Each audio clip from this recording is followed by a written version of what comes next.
ഗുരുവായൂരപ്പൻ മുത്തശ്ശനായി വന്ന കഥ അറിയാമോ? ഗുരുവായൂർ ക്ഷേത്രത്തിൽ നിന്നും കുറച്ച് അകലെയായി ഒരു കുടുംബം ഉണ്ടായിരുന്നു. അച്ഛനും അമ്മയും 3 പെൺമക്കളും അടങ്ങിയതായിരുന്നു ആ കുടുംബത്തിലെ അച്ഛൻ കിടപ്പിലായിരുന്നു. ആ അമ്മ പല ജോലികൾ ചെയ്തായിരുന്നു കുടുംബം പുലർത്തിയിരുന്നത്. ഈ കഷ്ടപ്പാടിലും അവർ ഗുരുവായൂരപ്പനെ ഭജിക്കാൻ മറന്നിരുന്നില്ല. അവർ വളരെ അധികം ഭക്തിയുള്ളവരായിരുന്നു. ആ അമ്മ പെൺമക്കൾക്ക് ഭഗവാന്റെ കഥകൾ പറഞ്ഞുകൊടുക്കുമായിരുന്നു. ആ ഭഗവാന്റെ കഥകൾ കേട്ട് അവർക്ക് ഗുരുവായൂരപ്പനെ കാണുവാൻ കൊതിയായി. അങ്ങനെ അവർ അമ്മയെ നിർബന്ധിക്കാൻ തുടങ്ങി ഗുരുവായൂരിലേക്ക് പോകുവാനായി. അച്ഛൻ വയ്യാതെ കിടക്കുന്നു, നമ്മൾ എങ്ങനെ പോകും? ആ കുട്ടികളുടെ സങ്കടം കണ്ട് അച്ഛൻ പറഞ്ഞു, നിങ്ങൾ പോയി വരൂ, 2 ദിവസത്തെ കാര്യമല്ലേ, അതെല്ലാം ഞാൻ നോക്കിക്കൊള്ളാം. അങ്ങനെ അവർ പോകുവാൻ തീരുമാനിച്ചു. ട്രെയിൻ കയറി. എന്നാൽ രാത്രി 2 മണി ആകും അവിടെ എത്തുവാൻ. ഇതുകൂടി അറിഞ്ഞപ്പോൾ അമ്മ വല്ലാതെ ഭയന്നു. രാത്രി എങ്ങനെ ഈ പെൺകുട്ടികളെ കൊണ്ടുപോകും? അമ്മ ഭഗവാനെ ഭയന്ന് പ്രാർത്ഥിക്കുവാൻ തുടങ്ങി. അങ്ങനെ രാത്രി 2 മണിക്ക് സ്റ്റേഷനിൽ എത്തി. നല്ല തിരക്കായിരുന്നു സ്റ്റേഷനിൽ. കുറച്ച് ആളുകൾ ഗുരുവായൂർ ക്ഷേത്രത്തിൽ പോകുന്നത് അറിഞ്ഞ് അവരുടെ കൂടെ പോയി. അങ്ങനെ ക്ഷേത്രത്തിന്റെ കിഴക്കേ നടയിൽ എത്തി. കൂടെ ഉണ്ടായിരുന്നവർ പല വഴിക്ക് പോയി.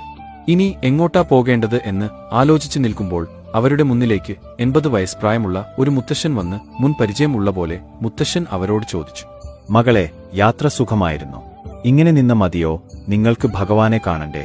ശുദ്ധി ആകേണ്ടേ? എന്റെ കൂടെ വരൂ, എന്റെ മുറിയിലേക്ക് പോകാം. ഇത്രയും പറഞ്ഞ് അവരുടെ ബാഗുകൾ പിടിച്ചു വാങ്ങി നടന്നു. എന്തു ചെയ്യും എന്നറിയാതെ അമ്മയും മക്കളും മുത്തശ്ശന്റെ കൂടെ പോയി. മുറി കാണിച്ച് താക്കോൽ നൽകി. കുളിച്ച് ശുദ്ധി ആയി വരുവാൻ പറഞ്ഞു. താക്കോൽ വാങ്ങാതെ നിന്ന അമ്മയോട് മുത്തശ്ശൻ പറഞ്ഞു, എനിക്ക് തരേണ്ട പണത്തെക്കുറിച്ച് ആണോ ആലോചിക്കുന്നത്? പോകുവാൻ നേരം കയ്യിൽ എന്താണോ ഉള്ളത് അത് തന്നാൽ മതി എന്ന് പറഞ്ഞ് താക്കോൽ നൽകി മുത്തശ്ശൻ പോയി. അവർ കുളിച്ച് ശുദ്ധിയായി ക്ഷേത്രത്തിലേക്ക് ഇറങ്ങി. അപ്പോൾ മുത്തശ്ശനും വഴിയിൽ നിന്നും കൂടെ കൂടി. എന്നിട്ട് ഭഗവാനെ കാണുവാനുള്ള വരി കാണിച്ചു കൊടുത്തു. അവർ അങ്ങനെ ഭഗവനെ തൊഴുത് ഇറങ്ങിയപ്പോൾ കുട്ടികൾക്ക് നന്നായി വിശക്കുണ്ടായിരുന്നു. ആ സമയം മുത്തശ്ശൻ എത്തി. അവരെ കൂട്ടി പ്രസാദ ഊട്ട് കഴിക്കുവാനായി കൊണ്ടുപോയി. അവർ കഴിക്കാൻ ഇരുന്നപ്പോൾ മുത്തശ്ശൻ അവിടെ എങ്ങും ഉണ്ടായിരുന്നില്ല. ഭക്ഷണം കഴിച്ച് പുറത്തു ഇറങ്ങിയപ്പോൾ അതാ മുത്തശ്ശൻ വരുന്നു, കയ്യിൽ പായസവുമായി. അത് അവർക്ക് നൽകി. അപ്പോൾ അമ്മയുടെ മുഖം കണ്ടപ്പോൾ മുത്തശ്ശൻ പറഞ്ഞു, പോകുവാൻ നേരം കയ്യിൽ എന്താണോ ഉള്ളത് അത് തന്നാൽ മതി. അങ്ങനെ അവർ പോകുവാനായി മുറിയിൽ എത്തി. ബാഗുമായി പുറത്ത് ഇറങ്ങി. മുത്തശ്ശനെ നോക്കി, എന്നാൽ കണ്ടില്ല. കുറെ നേരം കാത്തുനിന്നു. എന്നിട്ട് മുത്തശ്ശൻ വന്നില്ല. ഇനിയും വൈകിയാൽ ട്രെയിൻ പോകും എന്നതിനാൽ പണവും താക്കോലും ആ മുറിക്ക് അടുത്തുവച്ച് അവർ റെയിൽവേ സ്റ്റേഷനിൽ എത്തി. അവർക്ക് വിഷമമായി. ഒന്നുകൂടി മുത്തശ്ശനെ കാണുവാൻ കഴിഞ്ഞില്ല. അങ്ങനെ ട്രെയിനിൽ ഇരിക്കുമ്പോൾ ഒരു 5 വയസ്സുള്ള ഒരു കുട്ടി ഓടിവന്ന് ആ അമ്മയുടെ കയ്യിൽ ഒരു പൊതി കൊടുത്ത് മുത്തശ്ശൻ തന്നുവിട്ടതാ എന്ന് പറഞ്ഞു.